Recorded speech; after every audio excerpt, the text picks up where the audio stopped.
Hello everyone, welcome back to my channel Learn Practice Achieve. I am Sukirti, I am an educator and today we will discuss class 8th math syllabus जो कि new syllabus है, chapter number 10 exponents and power. Exponent and power में बहुत सारे laws हैं या rules हैं और रूल्स और लॉज को हम डिस्कशन करेंगे।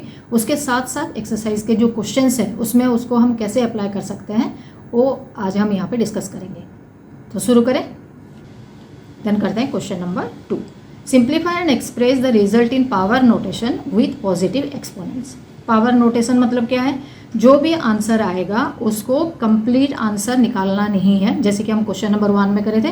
क्या करेंगे? उसको पावर नोटेशन के फॉर्म में, पावर के फॉर्म में उसको एक्सप्रेस करेंगे। क्लियर? और पॉजिटिव एक्सपोनेंट अगर पावर माइनस में है तो उसको हमें चेंज करना है प्लस में।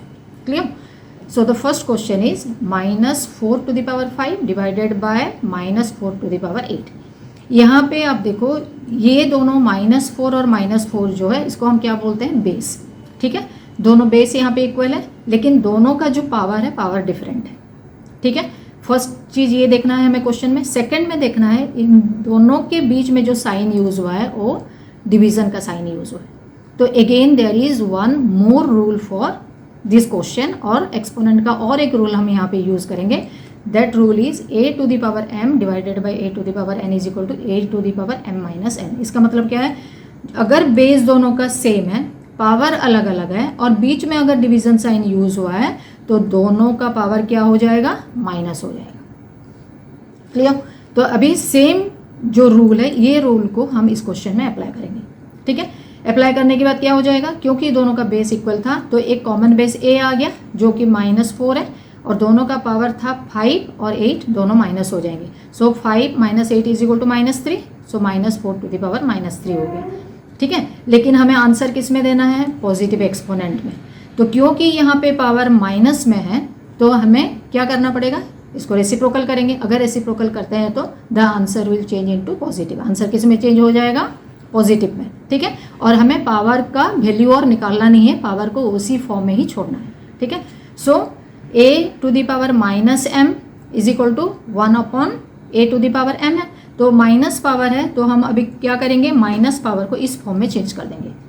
तो this is equal to 1/-4 to the power 3 और यहाँ पे हमारा जो एक्सपोनेंट है वो पॉजिटिव आ गया। So this is your answer. Clear?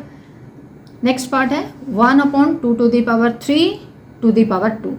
Again यहाँ पे 2 पावर आ गया। 2 पावर आने से क्या करते हैं? अभी आगे हमने एक रूल यूज़ करा था, अगर एक ही नंबर में 2 पावर होते हैं तो हम दोनों पावर को क्या करते हैं? मल्टीप्लाई कर देते हैं। ठीक है, तो यहाँ पे भी हम क्या करेंगे? यूज़ करेंगे same rule, a to the power m to the power n। तो जहाँ पे 2 रूल यूज़ हुआ, 2 पावर यूज़ हुआ, वहाँ पे क्या करेंगे? We will multiply the powers. ठीक है, तो अभी यहाँ पे 3 को और 2 को हम मल्टीप्लाई करेंगे तो क्या आएगा answer? 1 2 to the power 3 already था और यहाँ पे फिर बाहर 2 है तो दोनों को हमने यहाँ पे मल्टीप्लाई कर दिया। तो 3 × 2 मतलब हो गया 1/2 टू द पावर 6। यहाँ पे जो एक्सपोनेंट है या पावर है that power is already with positive sign, तो इसको और कुछ चेंज करने की ज़रूरत नहीं है, इसको यहाँ पे हम छोड़ देंगे। क्लियर? नेक्स्ट है part 3 -3 to the power 4 into 5/3 to the power 4। अभी इसको हम सॉल्व करने के लिए कौन सा रूल यूज़ करेंगे वो हमें सोचना है। कैसे सोचना है? अभी यहाँ पे देखो फर्स्ट नंबर गिवन है -3 लेकिन सेकंड नंबर गिवन है +3। तो फर्स्ट वाला नंबर को हम पहले चेंज करेंगे +3। ठीक है, और दोनों के बीच में क्या है? मल्टीप्लिकेशन साइन है। ठीक है, अगर मल्टीप्लिकेशन साइन है तो फिर रूल और एक चेंज हो जाएगा। वो कौन सा रूल चेंज होगा अभी हम जब डिस्कस करेंगे साथ साथ मैं बताती जाऊँगी। ठीक है, तो यहाँ पे a/b to the power m, अगर आप सेकंड पार्ट को देखते हो तो 5/3 टू द पावर 4 है।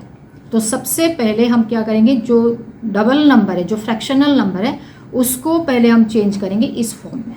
ओके, कैसे चेंज करेंगे? फर्स्ट नंबर ऐसे लिखना है सेम जैसे -3 टू द पावर 4, बीच में मल्टीप्लिकेशन साइन है और अकॉर्डिंग टू दिस रूल हम इसको चेंज कर देंगे 5 टू द पावर 4 और 3 टू द पावर 4। ठीक है, ओपन कर दिया। ओपन करने के बाद अभी ये -3 वाला पार्ट को हम चेंज करेंगे। कैसे चेंज करेंगे? -3 को हम लिख सकते हैं -1 × 3। ठीक है, तो अगर -3 का पावर 4 होता है तो -1 × 3 जब आप करेंगे, सेपरेट करेंगे then also you will get the same power in both the cases. तो -1 का पावर भी 4 हो गया और 3 का पावर भी 4 हो गया, और जो लास्ट पार्ट था, लास्ट पार्ट को एज इट इज़ हम लिखेंगे। ठीक है, अगर -1 टू द पावर 4 है, अगर कोई भी माइनस नंबर का पावर अगर इवन नंबर होता है तो नंबर क्या हो जाएगा, पॉजिटिव में चेंज हो जाएगा। ठीक है, तो ये वाला नंबर क्या हो जाएगा, -1 वाला नंबर सिंपल 1 बन गया, और 3 to the power 4 into 5 to the power 4 upon 3 to the power 4 का भी हम सॉल्व करेंगे। कैसे सॉल्व करेंगे, a to the power m divided by a to the power n is equal to a to the power m minus n। ये कहाँ पे use करेंगे, आप देखो यहाँ पे 3 टू द पावर 4 जो है ये वाला part, this part is in the numerator, और 3 to the power 4 this part is in the denominator. मतलब क्या हो गया, जो फर्स्ट पार्ट है 3 टू द पावर 4, नीचे वाला पार्ट जो है 3 टू द पावर 4, ये दोनों न्यूमरेटर और डिनोमिनेटर हुआ, मतलब डिवाइडेड हो गए। ठीक है, व्हेन दे विल डिवाइड, जिसका बेस इक्वल हो तो उसका पावर क्या हो जाएगा, माइनस हो जाएगा। ठीक है, तो नेक्स्ट स्टेप में हम क्या करेंगे, फर्स्ट पार्ट 1 हो गया, second part 3 to the power 4 जो था, और नीचे जो 3 टू द पावर 4 था वो डिवाइड जब होगा तो according to the law of exponent दोनों का पावर माइनस हो गया। ठीक है, दोनों का पावर माइनस करने के बाद जो लेफ्ट नंबर रह गया 5 टू द पावर 4, उसको ऐसे लिख देंगे। ठीक है, दैट इज इक्वल टू, जो यहाँ पे 1 था, 1 को हम लिखेंगे नहीं क्योंकि 1 को कोई भी नंबर के साथ मल्टीप्लाई करते हैं तो सेम होता है। 3 to the power 4 minus 4, 3 to the power 0 हो गया, 5 टू द पावर 4 हो गया। अगेन ये जो 3 टू द पावर 0 है, इसके लिए और एक लॉ है, what is that, any number to the power 0 is equal to 1। तो 3 टू द पावर 0 के जगह पे हम नेक्स्ट स्टेप में क्या लिखेंगे, 1, और 5 टू द पावर 4 के जगह पे वही सेम नंबर रहेगा।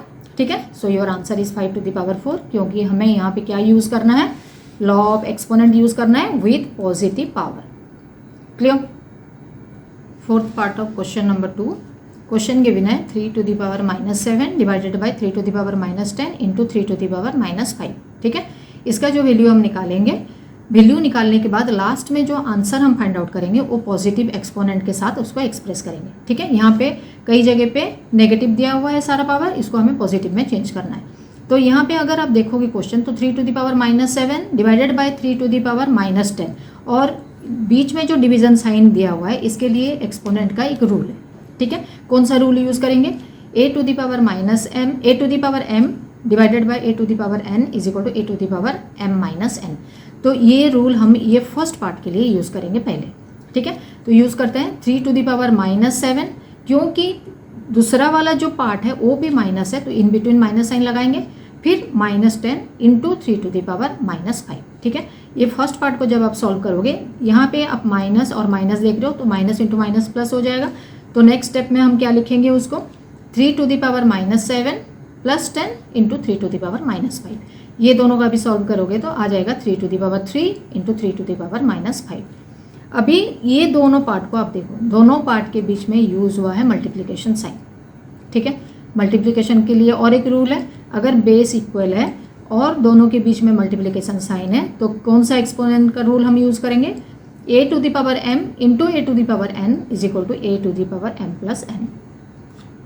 इसका मतलब क्या हुआ, दोनों का अगर बेस इक्वल है और मल्टीप्लिकेशन साइन है दोनों के बीच में तो दोनों का पावर ऐड हो जाएंगे। ठीक है, अभी दोनों का पावर ऐड करते हैं, यहाँ पे 3 है, यहाँ पे -5 है, तो नेक्स्ट स्टेप में हम लिखेंगे 3 to the power 3 plus 3 to the power -5 जो था इसको हम ऐड करेंगे इसके साथ, तो प्लस एंड माइनस माइनस हो गया। तो नेक्स्ट स्टेप में 3 टू द पावर -2 आ गया।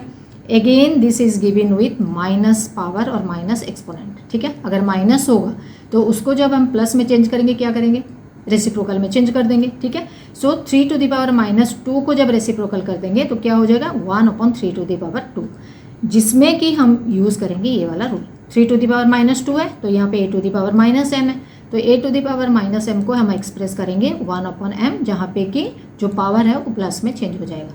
सो your answer is 1/3 to the power 2।